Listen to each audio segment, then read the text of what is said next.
एडजी में आपका फिर से स्वागत है, जहां हम हैं आपके पर्सनल एआई ट्यूटर के साथ। आज का एक्सटेंडेड एपिसोड है क्लास 10 सोशल साइंस यानी सीबीएसई क्लास 10 के रिसोर्सेज एंड डेवलपमेंट चैप्टर पर। मैं हूं गौरव और मेरे साथ हैं स्वाति। ये लगभग 30 से 60 मिनट्स का काम रिवीजन सेशन है, इसलिए आराम से सुनो। नोटबुक पास हो तो अच्छा, लेकिन पैसिव लिसनिंग से भी कॉन्सेप्ट्स पकड़ में आएंगे। जयपुर की स्टूडेंट अनन्या को रिसोर्स क्लासिफिकेशन याद था, पर आंसर में कैटेगरीज मिक्स हो जाती थी। आज हम definition, types, sustainable development, resource planning, land, soil, questions और एग्जाम टिप्स सब करेंगे। और मैं हूँ स्वाति।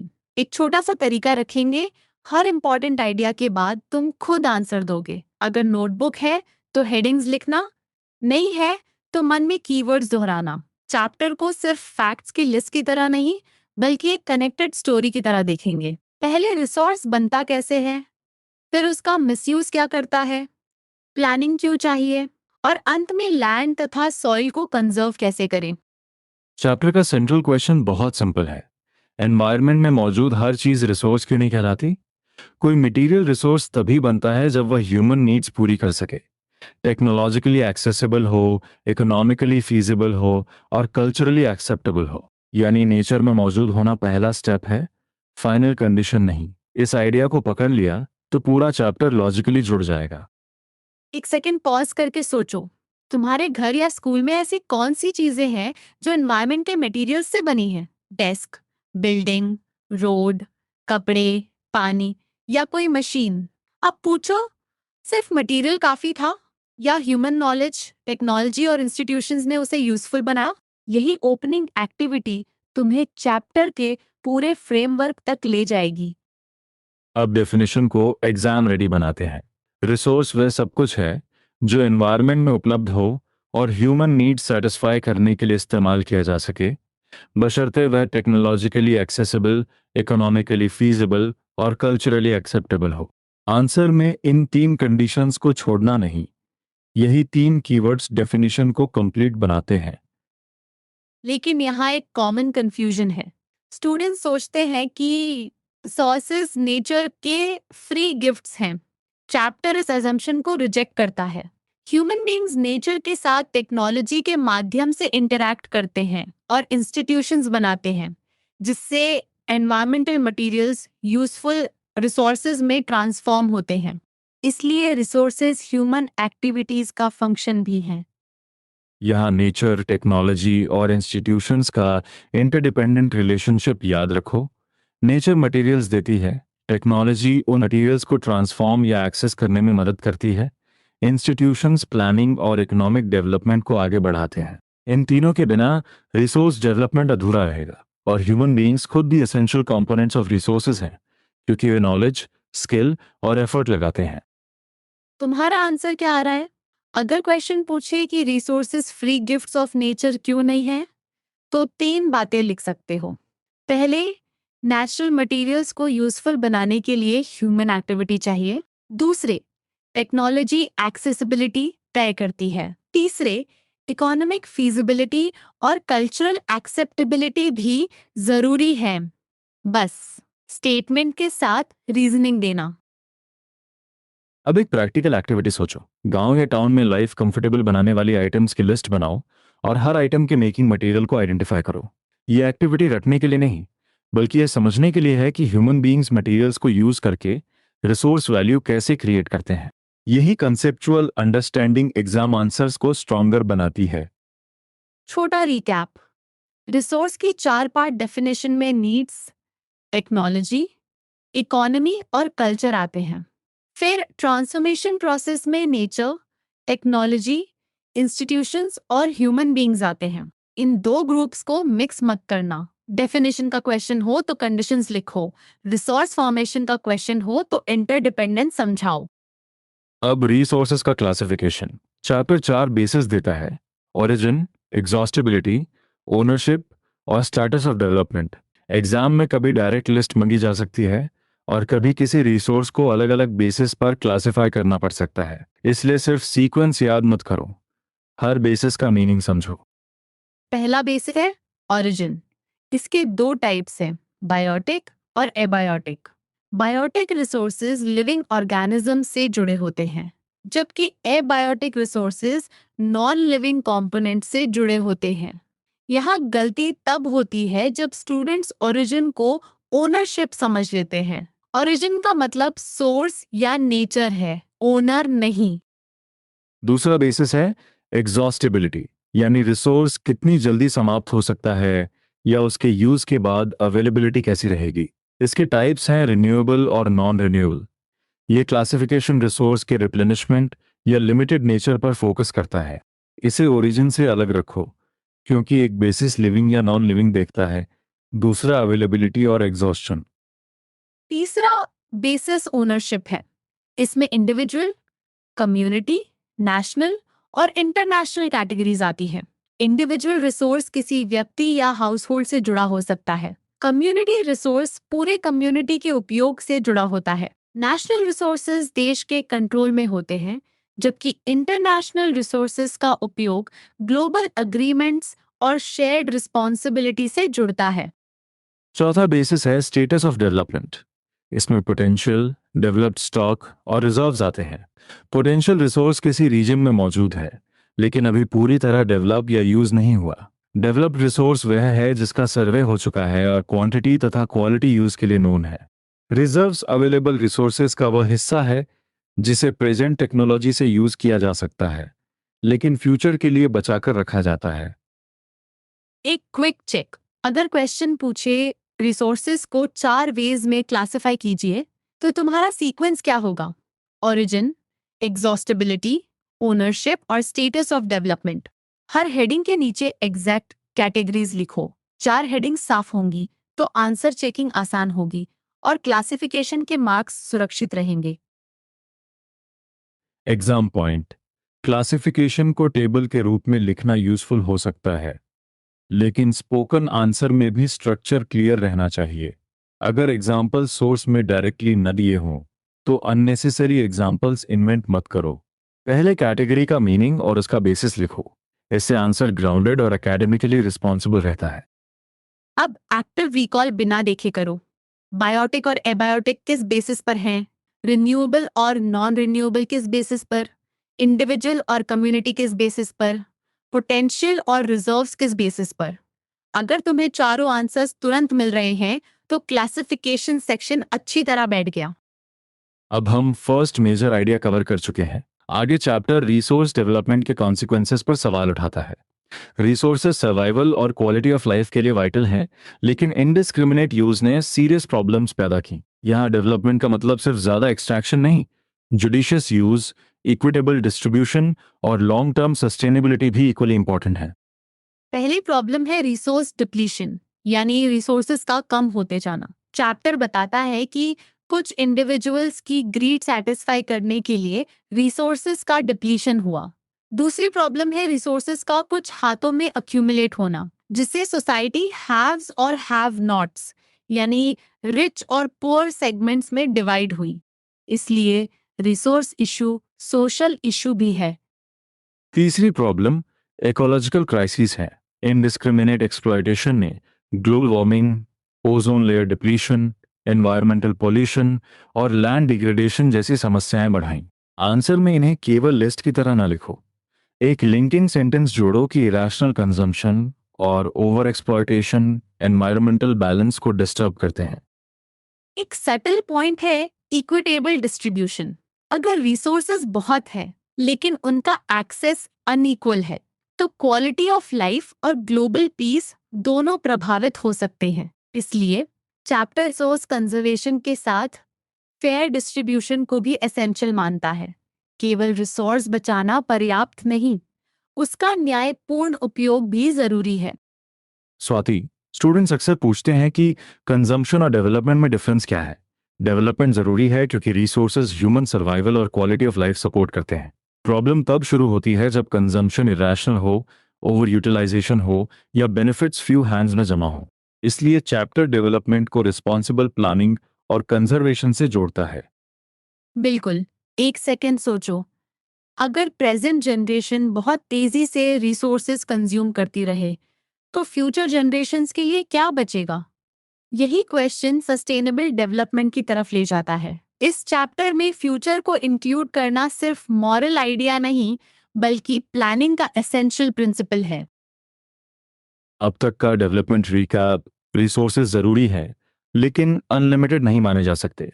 ओवर एक्सप्लॉयटेशन से डिप्लीशन, इनइक्वालिटी और इकोलॉजिकल क्राइसिस आती हैं। इक्विटेबल डिस्ट्रीब्यूशन और resource planning sustain quality of life के लिए जरूरी है।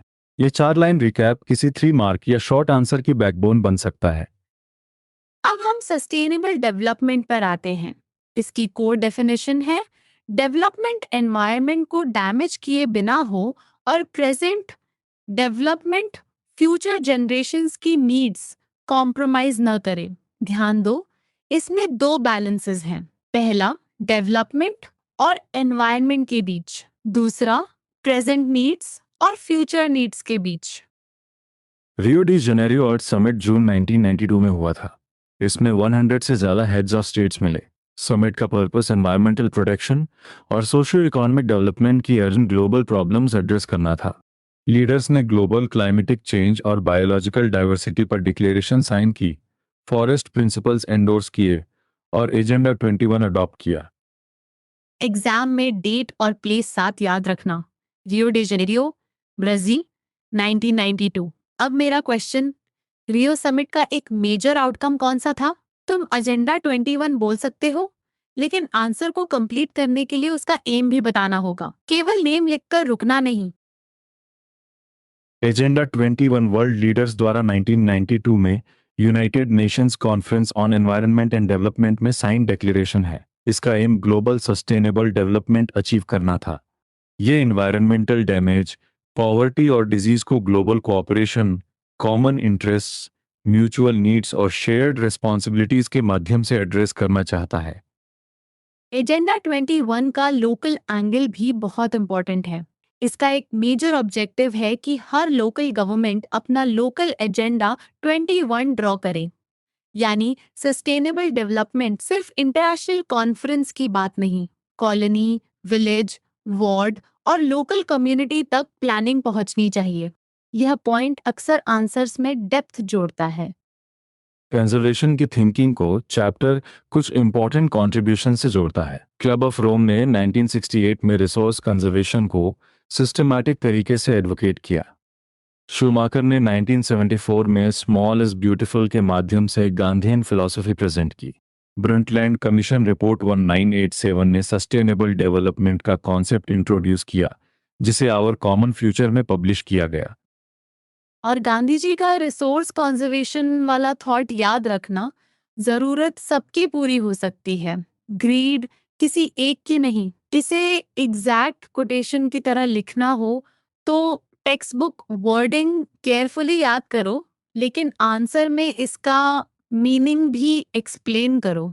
गांधी जी ग्रीडी और सेल्फिश इंडिविजुअल्स तथा एक्सप्लॉयटेटिव मॉडर्न टेक्नोलॉजी को डिप्लीशन का रूट कॉज मानते थे। गांधी जी मास प्रोडक्शन के विरोध में थे और प्रोडक्शन बाय द मासेस को प्रेफर करते थे। यहाँ एग्जाम आंसर में उन्हें सस्टेनेबल डेवलपमेंट का अकेला इन्वेंटर मत लिखना। सोर्स अलग अलग थिंकर्स और इंस्टीट्यूशंस के कॉन्ट्रीब्यूशंस बताता है, जिनमें club of Rome, Schumacher, Brundtland commission और रियो समिट शामिल हैं।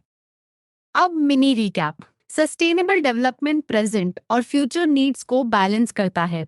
रियो समिट 1992 में एनवायरमेंटल और सोशियो इकोनॉमिक कंसर्न्स डिस्कस हुए। एजेंडा 21 ग्लोबल कोऑपरेशन और लोकल गवर्नमेंट प्लानिंग पर फोकस करता है। कंजर्वेशन विचार को अलग अलग थिंकर्स और रिपोर्ट्स ने आगे बढ़ाया। यहाँ से हम रिसोर्स प्लानिंग की प्रैक्टिकल जरूरत समझेंगे। Resource planning judicious use of resources के लिए वाइडली एक्सेप्टेड स्ट्रैटेजी है। इंडिया जैसे डाइवर्स कंट्री में इसकी ज़रूरत ज़्यादा है, क्योंकि हर रीजन में रिसोर्सेज समान नहीं हैं। कुछ रीजन्स किसी रिसोर्स में रिच हैं, लेकिन किसी दूसरे वाइटल रिसोर्स में डेफिशिएंट। इसलिए प्लानिंग नेशनल, स्टेट, रीजनल और लोकल सभी लेवल्स पर होनी चाहिए।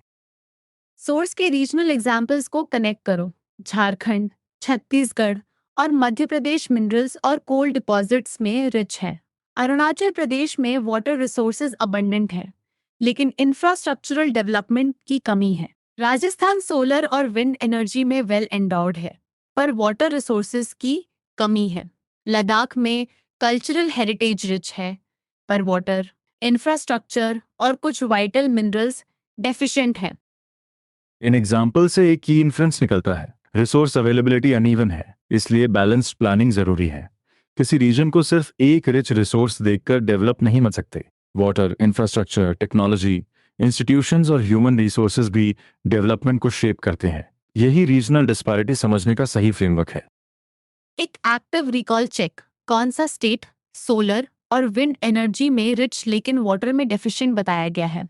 राजस्थान। कौन सा रीजन अबंडेंट वाटर रिसोर्सेज के बावजूद इंफ्रास्ट्रक्चर की कमी से जुड़ा है? अरुणाचल प्रदेश। आंसर देते समय स्टेट और रिसोर्स कॉन्ट्रास्ट दोनों लिखना, तभी एग्जाम्पल मीनिंगफुल बनेगा। रिसोर्स प्लानिंग इन इंडिया एक कॉम्प्लेक्स प्रोसेस है।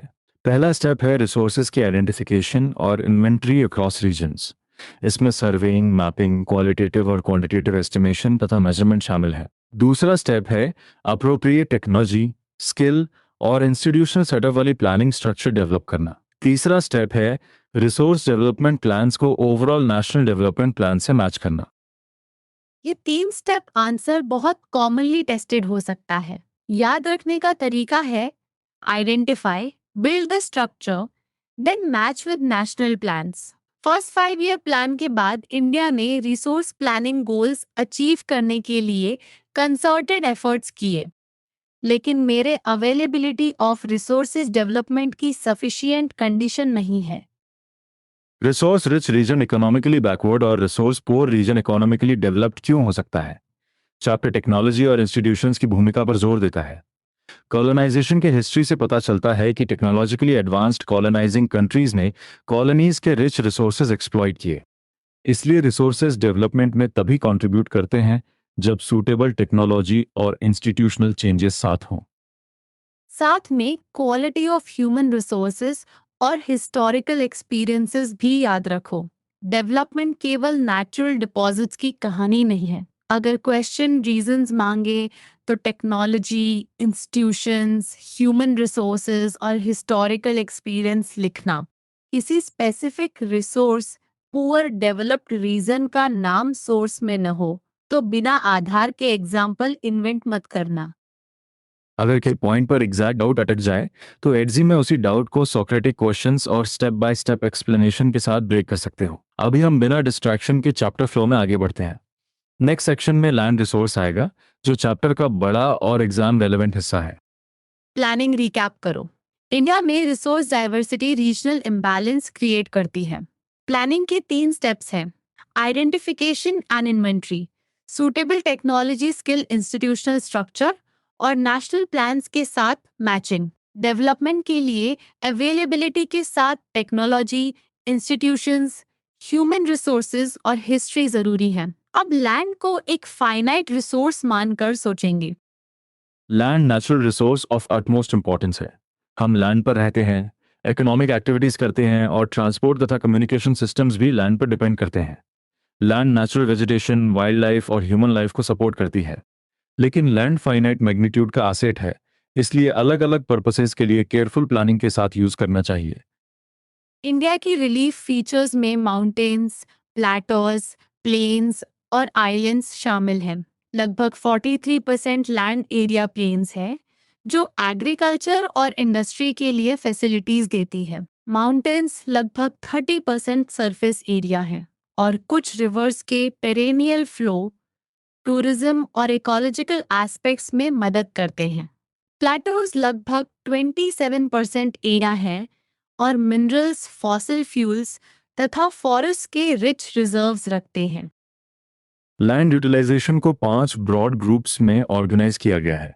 Forests, land not available for cultivation, other uncultivated land excluding fallow lands और नेट सोन एरिया। लिस्ट याद करते समय कैटेगरीज का ऑर्डर रखो, क्योंकि लॉन्ग आंसर में यही स्ट्रक्चर आंसर को विस्तृत बनाता है। Land not available for cultivation में बैरन एंड वेस्ट लैंड तथा नॉन एग्रीकल्चरल यूजेस वाली लैंड आती है, जैसे बिल्डिंग्स, रोड्स और फैक्ट्रीज। अदर अनकल्टिवेटेड लैंड में permanent pastures and grazing land, miscellaneous tree crops, groves और कल्टिवेबल वेस्ट लैंड आते हैं। Cultivable waste land 5 agricultural year से ज्यादा समय तक अनकल्टिवेटेड रहती है। फैलो लैंड की दो कैटेगरीज हैं। करंट फैलो वह लैंड है जो 1 ईयर या उससे कम एग्रीकल्चरल ईयर के लिए बिना कल्टीवेशन छोड़ी गई हो। अदर देन करंट फैलो वह लैंड है जो पिछले 1 से 5 एग्रीकल्चरल ईयर्स तक अनकल्टिवेटेड रही हो। इन टाइम लिमिट्स को कंफ्यूज मत करना, यही कॉमन मिस्टेक है। नेट सोन एरिया वह फिजिकल एक्सटेंट ऑफ लैंड है जिस पर क्रॉप सोन और हार्वेस्टेड होती है। ग्रॉस क्रॉप एरिया निकालने का आइडिया भी याद रखो। नेट सोन एरिया प्लस वह एरिया जो एग्रीकल्चरल ईयर में एक से अधिक बार सोन हुआ हो। फॉर्मूला जैसा रिलेशन है, इसलिए आंसर में दोनों टर्म्स क्लियरली डिफाइन करना। लैंड यूज पैटर्न फिजिकल और ह्यूमन फैक्टर्स दोनों से डिटरमाइन होता है। फिजिकल फैक्टर्स में टोपोग्राफी, क्लाइमेट और सॉइल टाइप्स हैं। ह्यूमन फैक्टर्स में population density, technological capability, culture और ट्रेडिशंस शामिल हैं। इसलिए एक ही कंट्री में लैंड यूज पैटर्न हर स्टेट या रीजन में सेम नहीं होगा। क्विक क्विज, अगर लैंड 1 साल या उससे कम समय के लिए छोड़ी गई है तो करंट फैलो, अगर 1 से 5 एग्रीकल्चर ईयर्स तक छोड़ी गई है तो अदर दैन करंट फैलो, और अगर 5 एग्रीकल्चर ईयर से ज्यादा समय से अनकल्टिवेटेड कल्टिवेबल लैंड है तो कल्टिवेबल वेस्टलैंड। अब खुद इन तीनों को दोहराओ। अब ओरिएंटेशन क्यों? हम लैंड रिसोर्सेज का कोर फ्रेमवर्क कवर कर चुके हैं। आगे लैंड डिग्रेडेशन और फिर सॉइल रिसोर्सेज तथा इरोजन आएंगे। लैंड यूज आंसर में फिजिकल और ह्यूमन फैक्टर्स जरूर इंक्लूड करना और लैंड को फाइनाइट रिसोर्स बताकर केयरफुल प्लानिंग की जरूरत से कनेक्ट करना, तभी आंसर केवल लिस्ट नहीं रहेगा। Continuous land use over a long period बिना प्रॉपर कंजर्वेशन और मैनेजमेंट के लैंड डिग्रेडेशन कर सकता है। ह्यूमन एक्टिविटीज में डिफॉरेस्टेशन, ओवरग्रेजिंग, माइनिंग और क्वारिंग इंपॉर्टेंट कॉजेज हैं। माइनिंग साइट्स एक्सकेवेशन के बाद डीप स्कार्स और ओवरबर्डन छोड़ सकती हैं। इससे लैंड और सोसाइटी दोनों पर सीरियस इफेक्ट्स पड़ते हैं। माइनिंग रिलेटेड डिफॉरेस्टेशन से झारखंड, छत्तीसगढ़, मध्य प्रदेश और ओडिशा में सीवियर लैंड डिग्रेडेशन का उल्लेख है। गुजरात, राजस्थान, मध्य प्रदेश और महाराष्ट्र में ओवरग्रेजिंग मेन रीजन में से एक है। पंजाब, हरियाणा और वेस्टर्न उत्तर प्रदेश में over irrigation water logging create करती है, जिससे सॉइल सैलिनिटी और एल्कालिनिटी बढ़ती है। मिनरल प्रोसेसिंग से भी प्रॉब्लम हो सकती है। लाइमस्टोन, कैल्साइट और सोपस्टोन ग्राइंडिंग से ह्यूज डस्ट जनरेट होती है। डस्ट लैंड पर सेटल होकर वाटर इन्फिल्ट्रेशन को रिटार्ड करती है। इंडस्ट्रियल एफ्लुएंट्स और अनट्रीटेड वेस्ट लैंड तथा वाटर पोल्यूशन के मेजर सोर्सेज बन सकते हैं। यानी डिग्रेडेशन के कॉजेज केवल फार्मिंग से जुड़े नहीं हैं। कंजर्वेशन मेजर्स कॉज स्पेसिफिक होने चाहिए। एफॉरेस्टेशन और प्रॉपर ग्रेजिंग मैनेजमेंट मदद करते हैं। एरिड एरियाज में शेल्टर बेल्ट्स, कंट्रोल्ड ग्रेजिंग और थॉर्नी बुशेस से सैंड ड्यून स्टेबलाइज किए जा सकते हैं। वेस्ट लैंड्स का प्रॉपर मैनेजमेंट, माइन पर कंट्रोल और इंडस्ट्रियल एफ्लुएंट्स तथा वेस्ट्स का ट्रीटमेंट और प्रॉपर डिस्पोजल लैंड और वाटर डिग्रेडेशन कम कर सकते हैं। मेरा चेक, पंजाब और हरियाणा को देखकर कौन सा कॉज याद आता है? Over irrigation. और माइनिंग वाले स्टेट्स? झारखंड, छत्तीसगढ़, मध्य प्रदेश और उड़ीसा। एग्जाम में कॉज के साथ स्टेट एग्जाम्पल लिखना हाई वैल्यू डिटेल है, लेकिन स्टेट्स और कॉजेस को उलट मत देना। अब सॉइल रिसोर्सेस। सॉइल सबसे इंपॉर्टेंट रिन्यूएबल नेचुरल रिसोर्स है। ये प्लांट ग्रोथ का मीडियम है और अर्थ पर अलग अलग लिविंग ऑर्गेनिजम्स को सपोर्ट करती है। सॉइल एक लिविंग सिस्टम है और कुछ सेंटीमीटर सॉइल बनने में मिलियंस ऑफ ईयर्स लग सकते हैं। इसलिए सॉइल को कंजर्व करना रिसोर्स कंजर्वेशन का सेंट्रल पार्ट है। सॉइल फॉर्मेशन में रिलीफ, पेरेंट रॉक या bed rock, climate, vegetation, other forms of life और टाइम इंपॉर्टेंट फैक्टर्स हैं। Temperature change, running water, wind, glaciers और डिकम्पोजर्स भी कंट्रीब्यूट करते हैं। सॉइल में ऑर्गेनिक मटेरियल यानी ह्यूमस और इनऑर्गेनिक मटेरियल्स दोनों होते हैं। डायग्राम में टॉप सॉइल, सबसॉइल, सबस्ट्राटम और पेरेंट बेड रॉक दिखाए जाते हैं। इंडिया में सॉइल्स को formation factors, colour, thickness, texture, age और केमिकल तथा फिजिकल प्रॉपर्टीज के आधार पर क्लासिफाई किया गया है। मेजर टाइप्स हैं alluvial, black, red and yellow, laterite, arid और फॉरेस्ट सॉइल्स। अब हर सॉइल के लिए तीन चीजें सुनो। कहाँ मिलती है, उसकी मेन फीचर क्या है और उसका एग्रीकल्चरल सिग्निफिकेंस क्या है। एलुवियल सॉइल सबसे वाइडली स्प्रेड और इम्पोर्टेंट सॉइल है। Northern plains largely alluvial soil से बने हैं। ये इंडस, गंगा और ब्रह्मपुत्र रिवर सिस्टम्स द्वारा डिपॉजिटेड है और ईस्टर्न कोस्टल प्लेन्स के डेल्टाज में भी मिलती है। इसमें सैंड, सिल्ट और क्ले अलग अलग प्रोपोर्शंस में होते हैं। ये जनरली फर्टाइल होती है और कई क्रॉप्स के लिए सूटेबल है। अलुवियल सॉइल को एज के आधार पर बांगर और खादर में क्लासिफाई किया जाता है। बांगर ओल्ड अलुवियल है और उसमें कांकर कॉन्सेंट्रेशन अधिक होती है। खादर न्यू अलुवियल है जिसमें फाइनर पार्टिकल्स होते हैं और वह बांगर से अधिक फर्टाइल होती है। अलुवियल सॉइल्स में पोटाश, फॉस्फोरिक एसिड और लाइम एडिक्वेट प्रोपोर्शन में पाए जाते हैं। ब्लैक सॉइल को रिगर या ब्लैक कॉटन सॉइल भी कहते हैं। ये डेक्कन ट्रैप यानी बसाल्ट रीजन से जुड़ी है और महाराष्ट्र, सौराष्ट्र, मालवा, मध्य प्रदेश तथा छत्तीसगढ़ के प्लेटोज में मिलती है। इसकी क्लेई टेक्सचर और high moisture holding capacity important features हैं। कॉटन के लिए यह आइडियल मानी जाती है। ब्लैक सॉइल न्यूट्रिएंट्स में कैल्शियम कार्बोनेट, मैग्नीशियम, पोटाश और लाइम रिच होती है, लेकिन फॉस्फोरिक कंटेंट जनरली पुअर होता है। हॉट वेदर में डीप क्रैक्स डेवलप होते हैं जिससे एरेशन में मदद मिलती है। वेट होने पर सॉइल स्टिकी होती है और वर्क करना डिफिकल्ट होता है जब तक फर्स्ट शावर के बाद या प्री मॉनसून पीरियड में टिल न किया जाए। Red and yellow soils crystalline igneous rocks पर लो रेनफॉल वाले ईस्टर्न और सदर्न डेक्कन एरियाज में डेवलप होती है।